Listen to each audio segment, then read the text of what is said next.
pelajaran Bahasa Indonesia. Gimana kabar hari ini? Masih tetap semangat kan? Bagus, tetap semangat belajar di rumah. Pada hari ini kita akan belajar tentang jenis kata, jenis frasa, dan pola kalimat.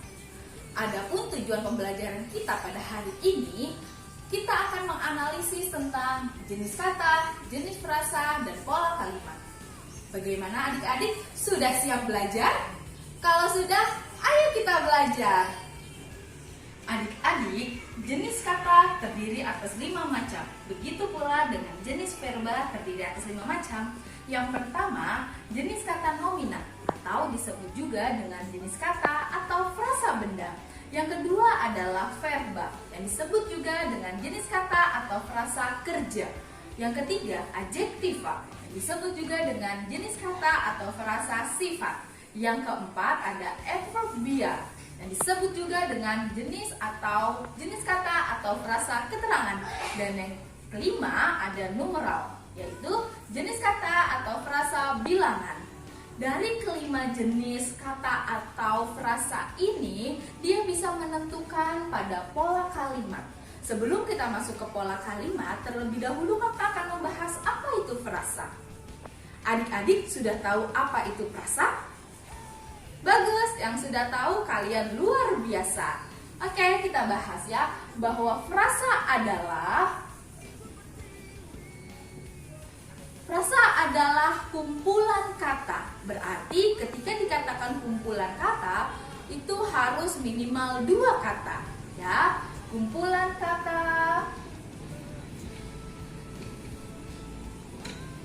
yang tidak melebihi batas fungsi.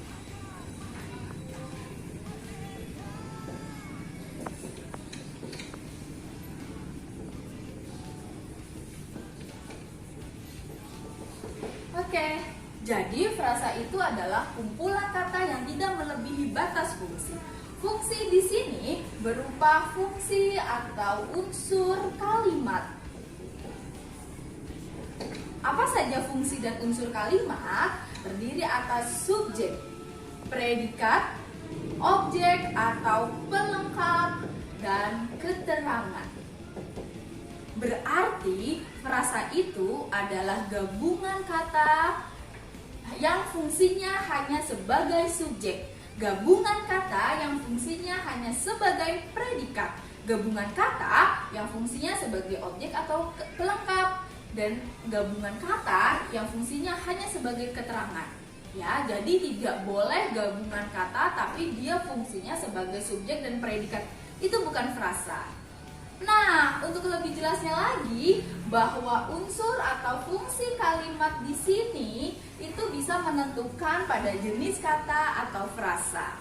Oke, kita kembali ke sini adik-adik. Nomina. Biasanya nomina itu untuk fungsi atau unsur kalimat subjek, objek, dan pelengkap. Verba untuk fungsi atau unsur kalimat predikat. Sifat untuk unsur atau fungsi predikat. Apabila kalimat tersebut tidak ada verba, maka adjektiva yang ada di situ merupakan predikat, ya. Juga bisa merupakan keterangan. Adverbia untuk fungsi atau unsur kalimat keterangan. Numeral untuk keterangan.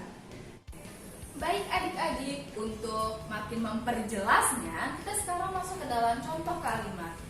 Kakak sudah mempunyai 2 contoh kalimat. Kita analisis contoh kalimat yang pertama ya. Dari contoh kalimat ini, nanti kita akan menganalisis pola kalimat dan jenis frasanya. Oke? Yuk, kalimat pertama berbunyi, Ayah Ahmad setiap hari meminum kopi. Yuk kita analisis. Di sini Ayah Ahmad sebagai, betul, bahwa Ayah Ahmad di sini sebagai subjek. Bahwa subjek adalah pelaku, ya, pelaku dari kalimat. Pelaku itu dia berupa nomina atau benda. bisa berupa benda atau makhluk hidup. Orang dia juga bisa berupa subjek. Tumbuhan dan hewan juga bisa termasuk subjek. Dan ingat bahwa subjek itu dia berada di depan. Tidak bisa predikat di depan subjek atau objek yang berada di depan.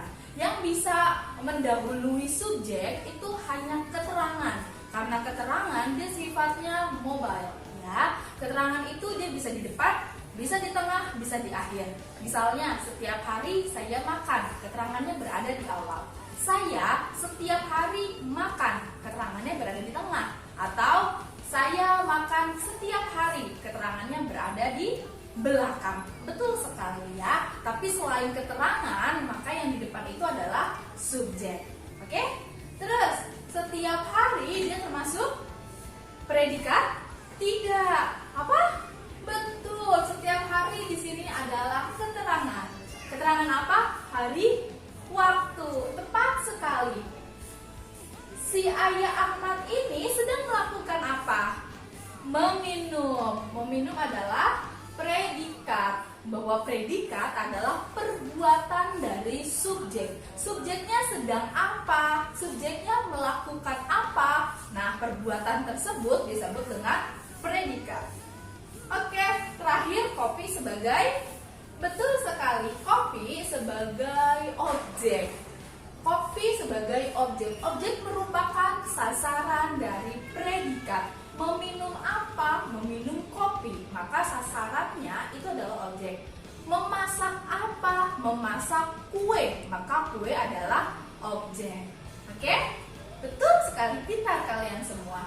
Nah, dari fungsi atau pola subjek, keterangan, predikat, dan objek, apakah di sini ada frasa? Iya, ada frasa. Ingat, frasa adalah gabungan kata.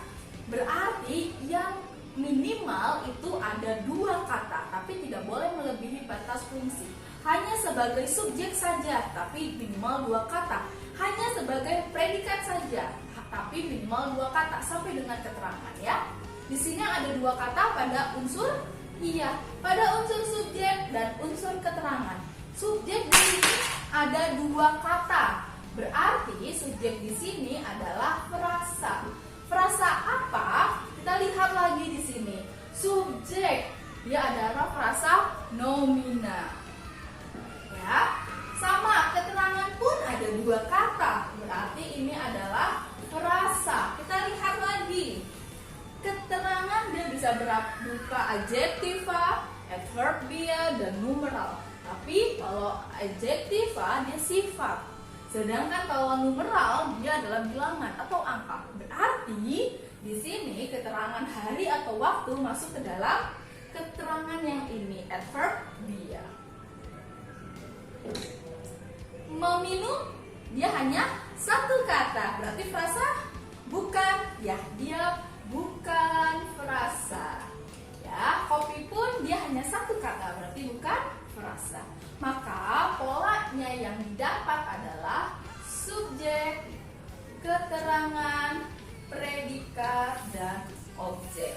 Dari pola subjek, keterangan, predikat, dan objek yang ada frasanya itu pada subjek, frasa nomina, dan keterangan frasa adverbia.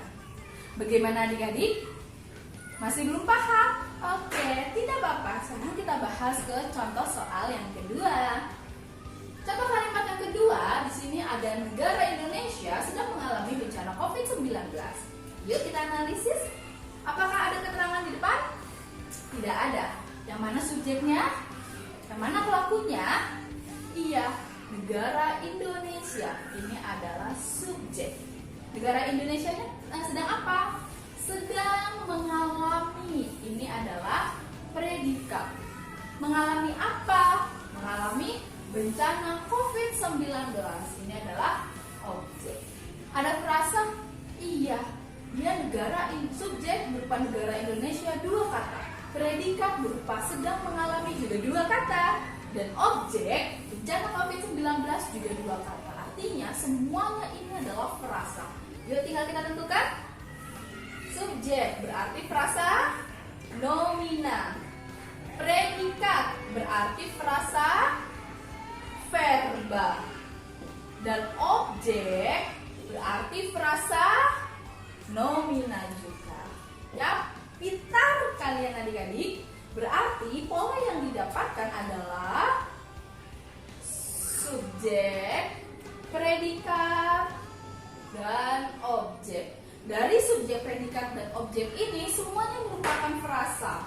Di sini adalah frasa nomina.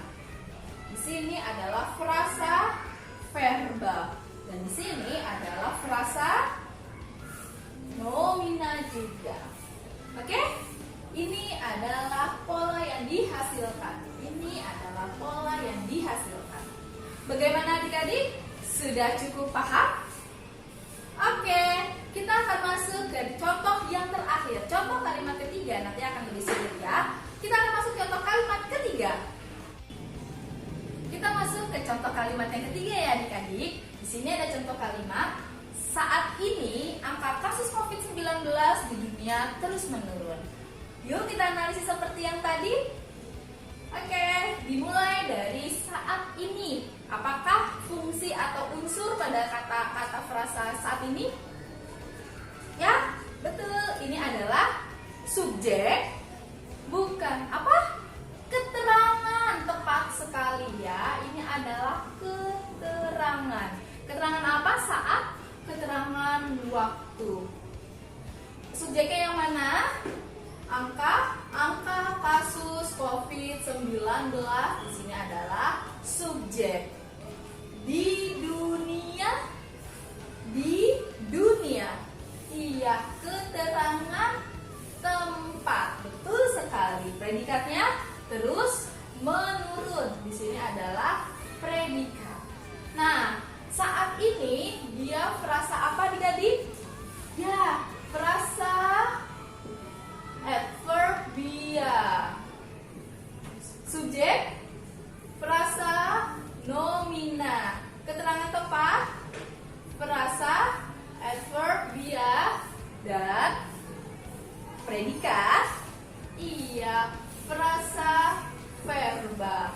Maka pola yang dihasilkan adalah keterangan, subjek, keterangan, di sini keterangan waktu, di sini keterangan tempat plus predikat. Frasanya berupa frasa adverbia, frasa nomina, frasa adverbia, dan frasa verba. Oke, inilah pola yang dihasilkan pada contoh kalimat ketiga. Oh ya, sebagai tambahan bahwa adverbia atau keterangan di sini dia bisa macamnya banyak ya. Bisa keterangan waktu, bisa keterangan tempat, bisa keterangan keadaan atau suasana, bisa keterangan alat, bisa keterangan cara, ya betul. Bisa keterangan sebab, bisa keterangan akibat, dan bisa keterangan orang.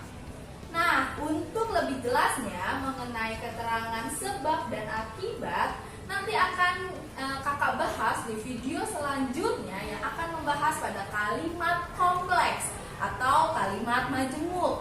Kalian pernah dengar kan kalimat simpleks dan kalimat kompleks? Kalimat kompleks pun ada dua macam, ada yang koordinatif dan subordinatif. Masih ada yang belum paham mengenai kalimat kompleks? Oke, tunggu di video kakak selanjutnya ya. Pembelajaran kita mengenai jenis kata, jenis frasa, dan pola kalimat cukup sampai di sini. Demikian dari kakak, semoga bermanfaat. Jaga kesehatan ya adik-adik, tetap semangat belajar di rumah. Dadah, sampai bertemu di video selanjutnya. Wassalamualaikum warahmatullahi wabarakatuh.